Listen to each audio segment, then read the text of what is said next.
thing I wanted to get to um, was where was it? Oh, Drew Brees. Yep. Go So ahead. so the Hall of Fame class got announced during NFL honors. It was Luke Kuechly, which he got in second year on the ballot, which was surprising to me. I thought it would. I didn't think it would come this soon for him. Adam Well, a Vinatieri, lot of right? people say he's the best linebacker to ever play the game. So, It was just a little surprising. I'm not saying he didn't deserve it, but I just didn't think it no, would I'm be just this saying in terms of that standard. fair. Um, but the two I really want to highlight are Drew Brees and Larry Fitzgerald. These two guys are two of my all-time favorite players. Um, and I love watching the show Hall of Fame Knocks on NFL Network, and I love the way they do it now, where current Hall of Famers go to knock on the door of the and tell the new people the guys like, "Hey, Yes. you're getting inducted." Um, and for Larry Fitzgerald, they didn't knock on his door. They had him go to like a cruise ship or a yacht, something like that, Oh, and wow. waiting to tell him the news was my all-time favorite wide receiver, Randy Moss. Oh, that's Like, cool. um, but Yeah, I saw the story about Keekly because of Greg Olson, which is very emotional with that situation. yeah. Um, again, no, I'm not trying to throw shade towards Luke Kuechly. He definitely deserves it. I just wasn't expecting it to be second year on the ballot. But in terms of Larry Fitzgerald, when he was one of the best combo wide receivers I have ever seen. And when I say combo wide receiver, what I mean is he wasn't just a speed guy. He wasn't just a power receiver. He was a great receiver that could do both. Like if you threw it up to him, chances are he's coming down with it. You want him to run like a 20-yard route, okay? Just throw it up to him. He's probably coming down with it. And for him to do that over the course of 17 years, I think that's how long his career was, if I'm not mistaken. 17. And I believe he spent his entire career with the Arizona He Cardinals. did. Just amazing. It's unfortunate that he did not win Super Bowl 43. I wish he had made that tackle on James Harrison a little sooner Huh. on the interception. But even still, people like identify Larry Fitzgerald for that play, even though James Harrison ended up scoring it. I think he scored a touchdown on that interception, if I'm not mistaken. He did, and it was the last play of the half. And the thing about Larry too is he was one of those professional guys. He was a locker room leader. He did his job. He never complained when he was on bad teams, and he was one of those reliable, dependent, efficient wide receivers, which I think is a I guess more sophisticated way of what you were trying to say as a combo receiver. He could block. You could line him in the slot. You could line him outside. He could take a drag route for a touchdown. He could go deep. Um, Very similar to like I guess maybe the best NFL comparison today would be Ross St. Brown, but at Yeah, a higher level. yeah. And then with Drew Brees, for years I tried to make the argument he was the GOAT instead of Tom Brady. I know I've said this before on the show, but Tom Brady did not convince me he was the GOAT until he left New England. And in his first year, he led Tampa Bay to the Super Bowl. That's just me.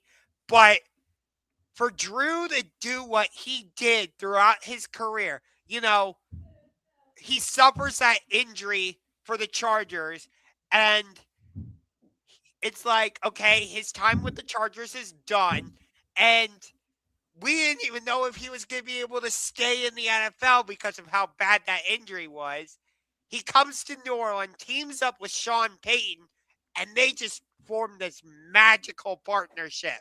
I know they only ended up winning one Super Bowl, but even still, like throughout his career, Drew Brees didn't have anybody notable really at wide receiver or running back. Yes, he had Reggie Bush, but like, you know, Tom Brady, for example, had like Rob Gronkowski, Wes Welker, um, Randy Moss. Drew Brees, like during his Super Bowl winning season, he had Marcus Colston and Jeremy Shockey.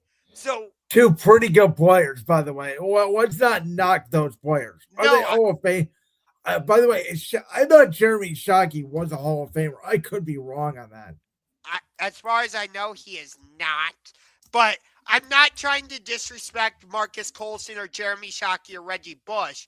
But what I am trying to say is Drew Brees did a with a lot, or he did all these amazing feats, breaking records, winning Super Bowls, making playoff runs with a lot less. Like, Well, I wouldn't say a lot less. I mean, though the two Saints teams that he had the best shot, that 2009 Saints team was very talented. Not a lot of good players, and so was that 2018 team. I mean, they had Kamara, they had Brandon Cooks at the time, was a very good young receiver. They had another receiver too. I don't know why I can't think of his name right now. It was a really good number one receiver for them. Um, but you get what I'm trying to say overall. With I'm not. no, because you're acting like he didn't have any talent. Breeze had talent. It's not He, like he didn't have talent. no, I know, but like when you think of Tom Brady, he had Hall of Fame caliber players around him. Drew Brees didn't have that. Like, No, but I think what also helped Drew was he had a Hall of Fame coach on the offensive side of the ball. I think that helped a lot. yeah.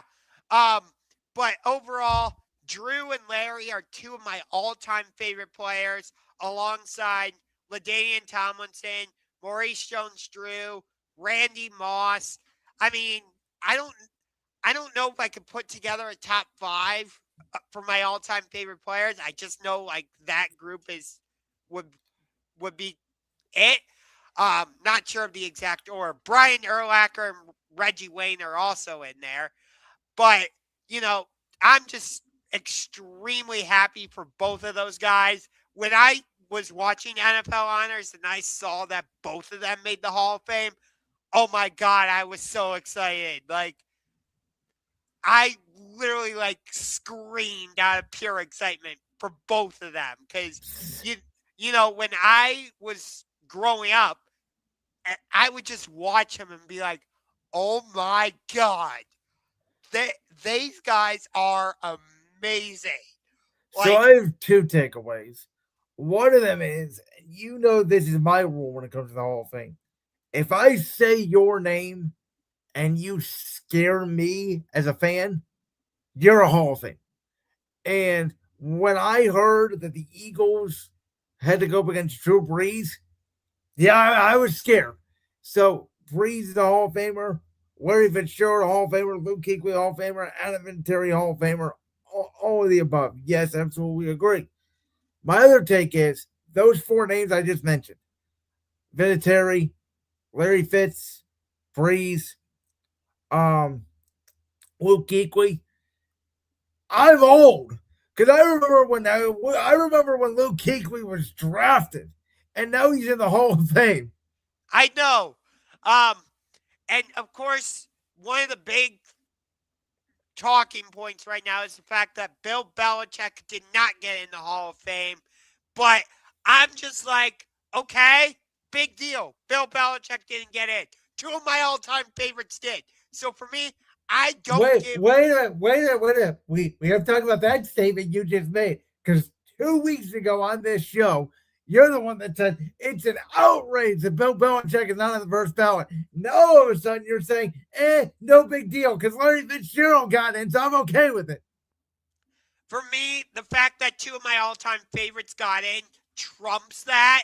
That's just That's a personal thing. That's all. I still think it's egregious that Bill Belichick did not get in as a first ballot. I'm not retracting that statement, nor am I trying to contradict Okay, myself. I just want to make sure we gotta have some take integrity on this show. Yes, I'm trying to keep my take integrity.